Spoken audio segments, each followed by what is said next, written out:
The 15-year-old boy accused of shooting and killing 4 students and injuring 8 others inside Oxford High School facing a judge. Ethan Crumbley charged as an adult. The 15-year-old has been arraigned on several counts of first-degree murder, assault with intent to murder, felony firearm, and terrorism causing death. Detectives say 30 shell casings were found at the scene, but more ammunition was recovered. 17-year-old Justin Schilling, along with 16-year-old Tate Meir, 17-year-old Madison Baldwin, 14-year-old Hannah St. Juliana, they were all killed in the attack. 6 other students and a teacher were wounded. At least one of the teens is in critical condition right now. We're told Oxford school officials did meet with the suspect and his parents the day of the shooting to discuss his behavior, but the sheriff says his office was not notified. Meantime, prosecutors and detectives say the attack was absolutely premeditated. 2 separate videos recovered from Ethan's cell phone taken in a search warrant depicted a video made by him the night before the incident wherein he talked about shooting and killing students the next day at Oxford High School. Further, a journal was recovered from Ethan's backpack, also detailing his desire to shoot up the school to include murdering students. We've charged 4 counts of first-degree murder, which requires premeditation. And I am absolutely sure, after reviewing the evidence, that it isn't even a close call. Right now, Crumbley is being held without bond. The prosecutor says more charges could be coming as the investigation progresses, and that she is considering charging the parents of the suspect as well.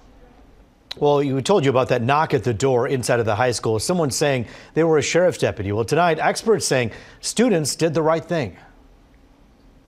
Video from inside this Oxford High School classroom down the hall from where investigators say Ethan Crumbley opened fire. It's here we see these kids do exactly what they should have. And it's in this moment. Okay, well, come to the door and look at my bag, bro. No. Yeah, bro. That they sprang into action. Jaden Frazier was inside the classroom when he heard chaos outside. He heard someone say, "It's the sheriff, bro." Turns out it was not the shooter outside. Nonetheless, students were conflicted. He was trying to act professional with like police talk and all that, but you can just tell in his voice he wasn't being serious about it. The assistant superintendent of Novi Schools, Dr. R.J. Weber, says these students like Jaden were right to follow their gut, but also follow the drill. It's the sheriff, bro, and right away, they did the right thing. What I saw is students who knew and a teacher who knew exactly what to do in one of the most horrific situations you could imagine. And what I want you to look at when you show that video and when you see that video for people to look at is the door was barricaded. The kids were low, right? They were keeping themselves there. When the person said, "I am a sheriff," or something of that nature, and then the bro, you heard the kid say, that's a red flag. Even though that voice wasn't the shooter, Weber says the teacher and students did the safe thing and got out another way. The training from 2 decades ago has changed a lot, and the kids know it.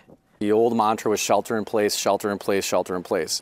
What you saw in that video was the training of if you have the ability to get away from a situation, you go, right? Whether it's through a window, through a field, whatever you have to do. There's one question so many are asking, and sadly one that makes headlines on the day after a shooting like this, every single time. An answer that doesn't come easy. Always a day after something like this, you hear people say, what about metal detectors? Why don't more schools search bags? What do you tell them? What I would ask you is, would you like to do that 5 days a week? Would you like that to be the feeling for a 12-year-old kid? And you could say to me, well, okay, that would keep them safe. Okay, so then would you like to task the public schools with that as well? Or would there be a federal organization like the TSA that you want at public schools? How long that question will linger is unknown, but Weber, a father himself, knows this. Something has to change. I cannot imagine that we as human beings will tolerate living like this and dropping our kids off at school and wondering, will I see them today? Terrible question that so many parents obviously perhaps didn't ask outside of Oxford just yesterday morning, but now so many parents wonder about. You know, Novi is doing a lot, and as are many school districts across Metro Detroit, Taryn, doing these mass shooting practices. Novi just did theirs 2 years ago, not just with the school, but with the city as well, trying to help these kids learn a very hard and important lesson of what to do. And it doesn't really come down to just the school's responsibility. Parents need to have the discussion with their kids, too. I know I talked to my 10-year-old this morning. It's not a fun conversation, but what to do if something like that happens. They need to be aware because it just may save their life. You know, you're right about that. My photographer, Marcus Myers, today was telling me about that difficult conversation that he had with his son years ago. And he, at some point after he told him, look, if someone comes in, you got to try to put something against the desk and try to fight if you can.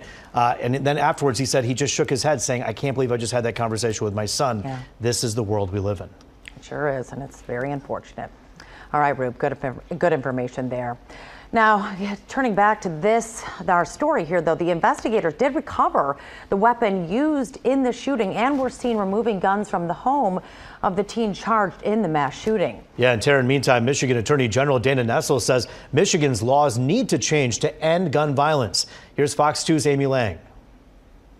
People should be held accountable who own guns and are not responsible. Oakland County Prosecutor Karen McDonald isn't talking about accused murderer and terrorist Ethan Crumley. She's talking about the 15-year-old's parents. We are considering charges against both parents, and we will be making a decision swiftly. A search warrant at the Oxford home of James and Jennifer Crumley was executed Tuesday night after the mass shooting at Oxford High School. Investigators could be seen removing multiple guns from the home, but it's this gun, shown in a social media post attributed to Ethan Crumley, that's at the center of the case. The caption reads, "Just got my new beauty today, Sig Sauer 9mm. Ask any questions, I will answer." This was a recent weapon purchase that he had been shooting with it and had posted pictures of a target and the weapon. Crumley's social media accounts have been taken down, but Sheriff Michael Bouchard says the father purchased the gun legally on Black Friday. One of the things that a responsible parent does is that parent has to know where their firearm is, and they have to make sure that it's not accessible to people who shouldn't have it. Terry Johnson is an attorney, a gun rights activist, a parent, and a former school board member who says owning a gun means securing it. Wherever that firearm was, that kid had access to, and that's a problem. Johnson advocating for better mental health care and metal detectors in schools. But Michigan Attorney General Dana Nessel says the law needs to change too. In Michigan, we don't have a child access prevention law, and that simply requires a parent who brings a firearm into a home where there are children present to store that firearm safely and securely so that it cannot be retrieved and utilized by that child. But even without a child access prevention law, Nessel says parents can potentially face charges in cases like this. Absolutely. There are charges that potentially could be levied, and one of them is involuntary manslaughter, which is a 15-year offense. It's a decision prosecutor Karen McDonald says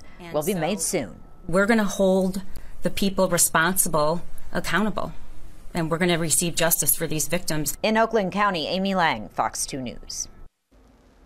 And now turning to the state's battle with the coronavirus. There has been more than 16,000 new cases over the past 2 days. The state is also reporting 358 more deaths, with more than half coming from a vital records review. Officials concerned about the spread of the virus in schools.